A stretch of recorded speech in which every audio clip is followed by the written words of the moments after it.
The following is an excerpt from Adventures in Grey Polyester, Volume 1, Ignorance, Ineptitude, and Indecency Inside the World of Hotel Security. It is entitled, You Want Me to Do Everything Like Harry Did?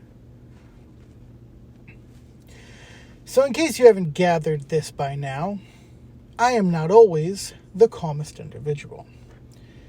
I have good self-control in most cases, but have been known to lean rather heavily on sarcasm, especially when dealing with people who I can neither smack nor insult openly for whatever reason.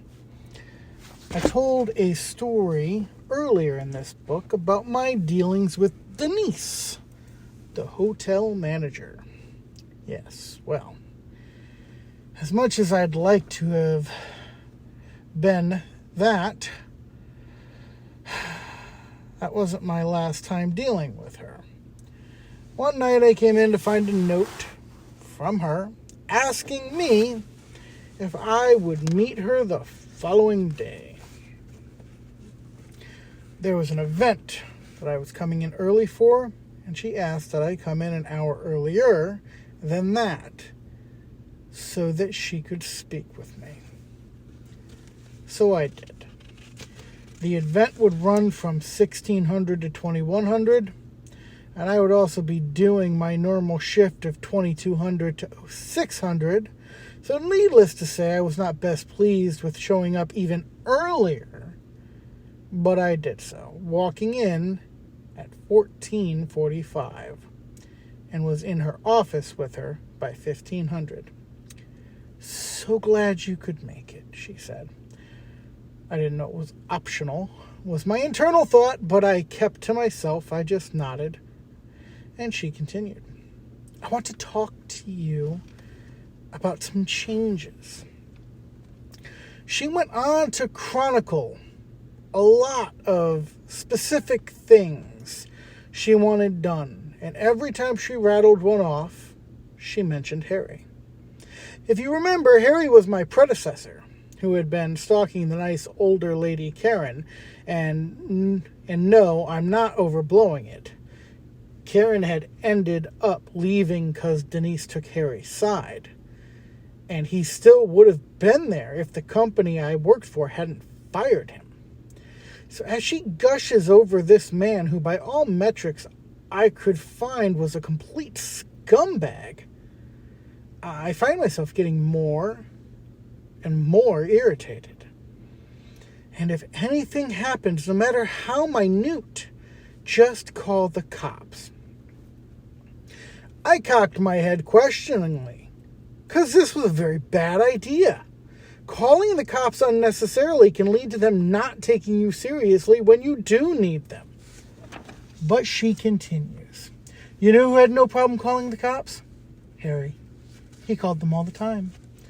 When she finally stopped talking and I looked at her and said, so what I'm getting out of this is that you want me to do things the way Harry did them. Yes, she exclaimed joyfully. I smiled. And it wasn't my nice smile.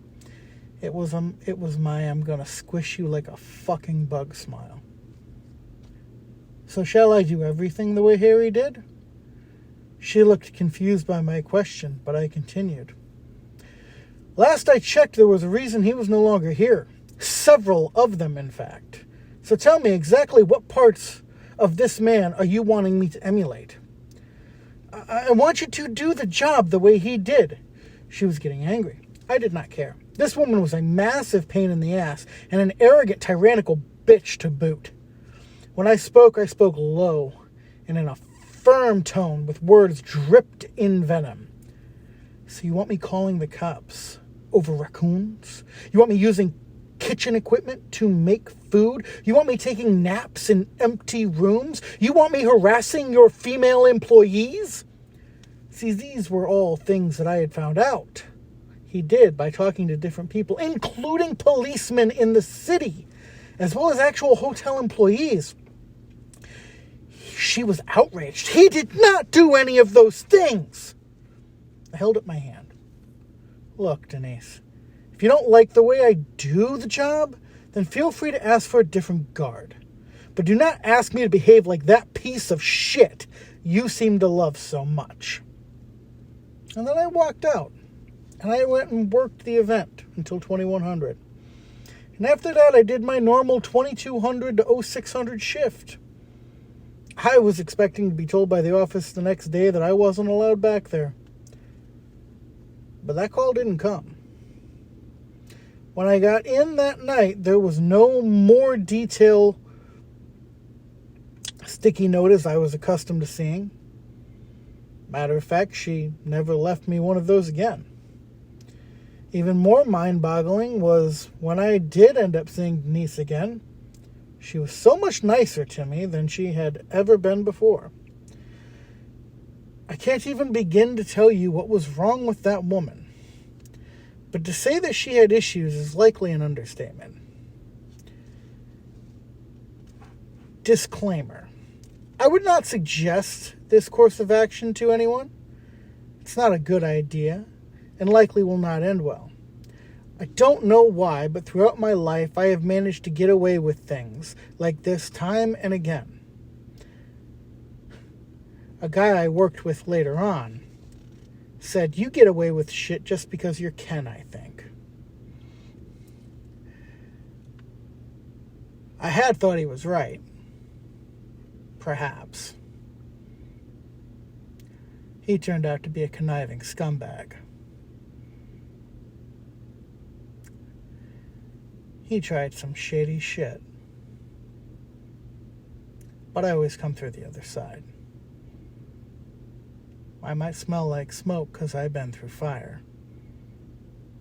But I always keep going.